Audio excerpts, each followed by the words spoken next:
Laguna Seca, known for its corkscrew, right? The corkscrew. All right, so we decided to go up to Laguna Seca a day earlier to shoot some stuff for WeatherTech and the media guys. So we decided to leave Wednesday to get ready for Thursday to get to the track in the morning to film. Usually Thursday is the day to like prep, and you know I like to go there and set up with the team. So we showed up there Wednesday. Nate and I got there around like 4. It was a nice drive, actually, really nice drive. We wanted to take the 1 all the way up, but there was like a patch of road on the 1 that was just, I guess, there's a mudslide, so we couldn't take that. So we went on the 101 all the way up, and we got there around 4:30. We checked into our hotel. It smells like stinky dudes. And the room that we were in, it was on like the second floor of the building, but to get to the second, there's like multiple buildings, and like the second floor of one of the buildings, we had to get to that second floor, we had to go through the other building. The guy said basically use the elevator from the other building to get to our room. And I was like, okay. So we walked there. I shit you not, dude, I think we went through 18 doors. Like, first door we went in to like the building, then we found another door to get to the elevator went up, and then we had to go through another door, and then 2 other doors to finally get to our room. So we basically set up shop in our room, went to go to work, go get a workout in, and then we went to Chipotle.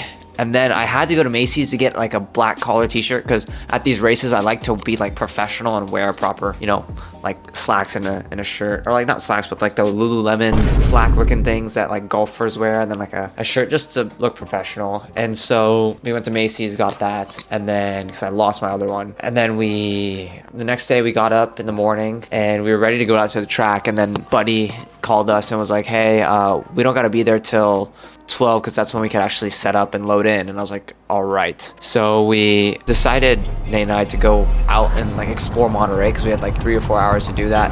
And we found this thing called like the 17-mile road in Pebble Beach. Like, I know what Pebble Beach is, but I didn't know what that was. And so we went there and it was super cool, and it was nice to like explore Monterey for what it is, because a lot of these races I show up and I just go straight to the track, and actually enjoy getting there a day earlier now, and really, you know, looking around and experiencing where we're at.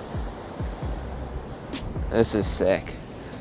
Yeah, it's cool being able to actually come here a day early and really take in these places that we get to go race at, especially something like Monterey. And for me personally, like mentally, it helps me like be more grounded. You know, we're so in the moment of just always, you know, thinking about going faster and faster and faster and faster. But sometimes it's nice just to see, you know, take a step back and really look at where we're at and the opportunities that we have. And this is like something cool that we get to do.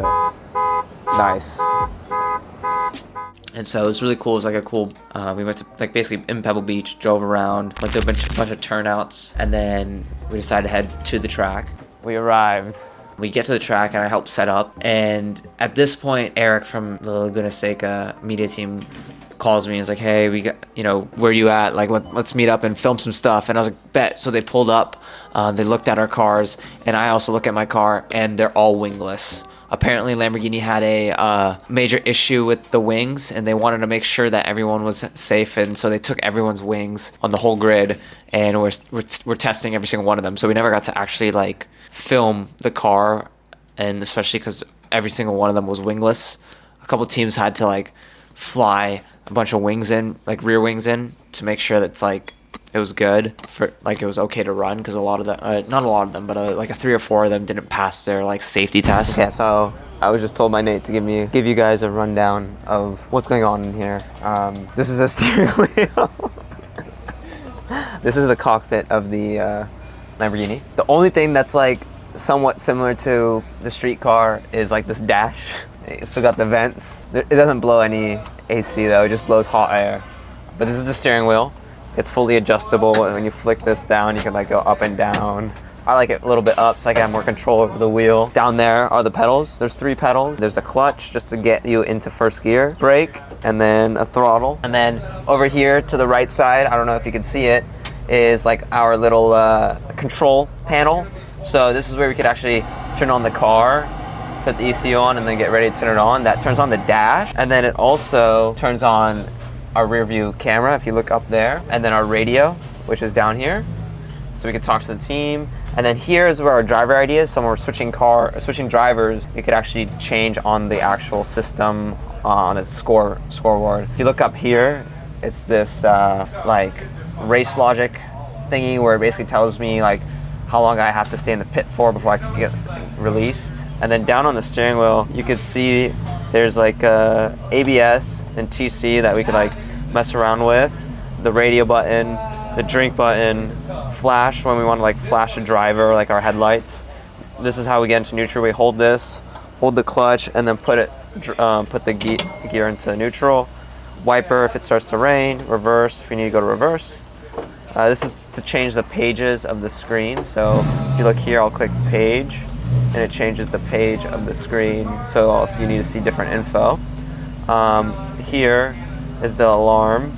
So like if we have any alarm system that comes up on the gauge, we can just clear it, and then our pit limiter. So that's basically the full inside of the car. We also have, for people that get like super cold or super hot in the car, there's a cool suit which connects to like the whole race suit, and it like basically lets the driver get super cool because it gets really, really hot in here. So yeah. And so after that, so basically at every single race, I always like to go for like a track run, not necessarily a track walk. Track walk's cool because you get to like really see rarely there's major differences on the tracks, especially like the permanent tracks, and it's still good though to see. But for me, like I like to go on a run. It really clears my mind before the race weekend, and it kind of like gets me in that zone to go tackle the weekend. So I went for a run around the track. And I noticed something different from last year was that there was these soil patches out of turn 5. And basically last year they added a bunch of runoff to turn 5, so you could roll a lot more speed and go up the hill and use the exit. But here there was a bunch of soil patches that were like basically covering that. So I didn't know what they were going to do with that. Part of me thought that they were just going to put like something there just to make sure that no one could use that off the curb. So that I kept in mind, but everything else was pretty much the same. If anything, the pit exit had like no dirt anymore. Like before, they had like its own lane and dirt that separated the pit exit to the track, but now it's all asphalt. But other than that, everything else seemed to be the same. So I went through the track run, came back, and then filmed a track walk portion with Nate, and that was pretty cool. I don't want to look fat in this thing. Here we are, we're on track. We're about to go take a track walk. As you can see, this is the front straight. We're actually gonna cut through here because I don't want to go through the pit out. See naturally the racing line here? A lot of people trying to brake at different places. Some guy going straight off over here. But yeah, we're going straight. And then we brake. Where do you brake at? So I brake right at almost at the end of that berming. See how you have this little berming right here to the right? Right at that. Yeah, I get to like this. Oh yeah, here, do this. This one's nuts. So you try to use it as much as this and then start to creep over. Once we get to around, realistically the car's out here even longer. And then I start to creep over to the left to set up for the next corner. And then almost to this curbing out here. I don't go too much because I want to try to V this as much as possible to get it straighter.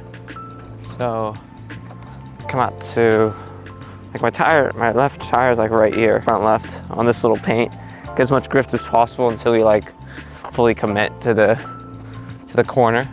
It's like a lot of these corners are really important to just get it rotated early and out because of how the track is. There's a lot of longer straightaways, longer sweeping corners, so it's all about getting the rotation done as soon as possible and accelerating out. And what I mean by rotation is making sure the car is pointed where I want it to go, so I go back to throttle as hard as possible. So like for example here, I'm about right here and I'm starting to turn the wheel, get the weight to the front of the car and getting it rotated and straight lining it to the next sections. All right, so this corner is kind of slept on how important it is. It's turn 5 up the hill. It's turn 6 up the hill, just in case if I don't know and we need to cut it to different ones. Up the hill. So before we were dealing with going down the hill, it's pretty flat. Now we're starting the ascent up.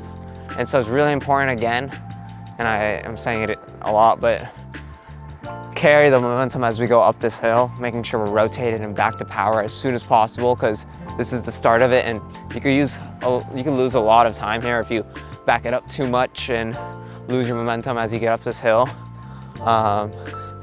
Then and then what's cool is in the last 2 years they added this extra runoff. So when we get up here, you could actually start using the exit a little bit more than usual, which is good to help carry that momentum even more. Oh, and then another thing that's really interesting about this corner, which is it's kind of, those corners don't have it, and then the rest of the track kind of does, is there's a lot of banking now. And so you got to be able to really use the slope of the track to your advantage and get the grip of it. So you're gonna start dealing with a lot more compressing of the car for the next back half of the track. So the runoff now has been extended. So it used to end right at this berming, and there used to be just dirt, but now they extended it further out. So us drivers really don't want to get on this stuff, but right after it, when the berming starts, then I start to, when I exit, I use all this, get up the hill, but then I start bringing the car over because there's a lot of these vents down here and sewers, so we don't want to get on that. And it actually starts coming into the line and the asphalt narrows up, so I move back over here and keep the car straight for the next corner, which is probably one of the trickiest corners on the track. The compression of the car is like the scrape of the diffusers hitting the track, and then you let it run out here. This is also tricky on the exit. So you want to use this green stuff on the exit so that you can carry the momentum up this hill. So my right rear tire is like right here. And then from here I angle it straight up this hill, and I start veering over to the left to set up for the corkscrew. All right, so we're heading towards the most famous, this is not a corner, portion of the track, which is the corkscrew. So again, I'm braking around here, light pressure as we crest over the hill, and then slam on the brakes again as we get to the second portion of it. So I keep it to the right side around here, and now I'm starting to look down at the top of the corkscrew, and my goal here is to make sure I'm turning it a little bit later so I can straight line as much as possible over the corkscrew. There's kind of different lines that you could take. Like sometimes I try entering a little tighter, and it's just dependent on where the grip is on the track. So like a big difference here is there's difference of payment on the entry. So you can see like there's here and here. And so I'm trying to angle my car right around here, which will help me straight line it over the hill. And as I go over this hill, I'm looking down and I'm just guessing where I'm going. But 99% of the time I'm right. And I just drop down into the corkscrew. I know, I feel bad. It's okay. So we're going around like right here. I'm like placing my car, and then the compression is going to compress me down into the next portion of the corner. So that is one of the most famous corners of all of motorsport and all of the tracks in the world. There's this 4-story drop that we allow race cars to somehow just drop down into. It's like surfing, you know, we just drop into the bowl. Drop in, smack the lip. Yeah, exactly. So we're all fine at this point, but the team was ready to pack up and leave because we were all set up. And so we headed out, went to dinner, basically all ready for the next day. So why is there so much dirt on the track? There's so much dirt on the track. So Friday rolls around, and so basically the way the format works for this week, the Super Trofeo weekends are kind of like the karting weekends. So you have Friday is practice, Saturday is, you have 2 qualies, one of the main events, and then Sunday is the other main event. The first quali sets you up for the first main event, and the second quali sets you up for the second main event. So Friday we had 2 practices, and they were 15 minutes each, and then we had to split the car, right, my teammate and I. So the first practice, I went out first and got a good like 10 laps, 15 laps in to get, you know, used to the car and see what we could change. And we were actually really fast off bat. Like we had basically our first sector was purple and the last sector was purple. Just the second sector we were missing a little bit with the time there. We could have been purple overall, but we just missed that. Personally, my mistake. And so the car was pretty much almost there. It had a little bit of understeer, so we changed that. So then I handed the car off to Al. He did good as well. He felt the same thing. Then for practice 2, we decided to go sticker set and put Al in the car first, and then I'll go second. So Al went out. We did some changes, and it was fairly quick, but I think we were like top 4 or something. and then I was ready to hop in the car, and it was red flagged like the whole time. So I didn't get to like, I probably got like 2 laps, and then there was another red, so we had to pull in, and basically that was that for practice. So the car had pace coming into it because we were like top 5 the whole weekend, sometimes cracking the top 3. So we had a good car under us. Then in going to the next day, which is qualifying in the first main event. So I qualified first. I go out with the sticker set, feeling fairly confident. And it kind of, you know, our first sector, and again, our third sector was really fast, but for some reason, my second sector, I was pretty bad off of turn 5 in the King. And I also caught some traffic. So we were 8/10 off of pole or whatever. So we qualified like 6th overall or something, 7th overall, which is not bad because we knew we had a car that could race as well. We put our heads down, and then Al went in the car second for the qualifying 2. So basically, whoever qualifies first starts race 1, and then whoever qualifies second starts race 2. And so Al qualified second. He actually did really good. He qualified, I think, 4th overall, 3rd in class. So we were for sure rolling. It's just you know, I was kind of pissed off on myself for not maximizing the car in the first quali. But yeah, I think we still had a car that could do it. So we show up for, I had a good start. I think I moved up a position or 2. Then it was yellow, and then I moved up another position, but then it got yellow flagged, and they told me to give the position back. But we went over the video after the race, and I was already past the guy before the yellow flags came out, and so it kind of sucked that I had to go back. And at this point, we were in traffic, and so the team decided to pit me early so that we could get Al some clean air and drop some positions, and we did that. And we actually, funny enough, we had an issue with the pit stop because the pit timer stopped working, and so we lost some time there, but we still lost a couple positions. But Al was still pushing through, and we ended up finishing 4th. We had a podium for sure because the guy that finished P2 was behind me before the pit stop, and we were for sure way faster. I think because we had a slow stop, he overcut us. Kind of missed the marker on that, so we for sure had a podium for the first race. And so that kind of got us hyped for the second race because we were starting, the second race was in the morning, and we knew that our cars were good under like cold conditions, and we were also starting in the top 5, like starting 4th. So we had potential to get another podium, or potentially get a win. So the next day, like, we were all hyped. Al started, and he started the race, and into turn 2, he just gets absolutely shafted. He was on the outside, and there's nothing he can do, and the inside lane was already packed up, and so he fell back quite a couple positions, and we decided to go long then and try to overcut and like catch a caution.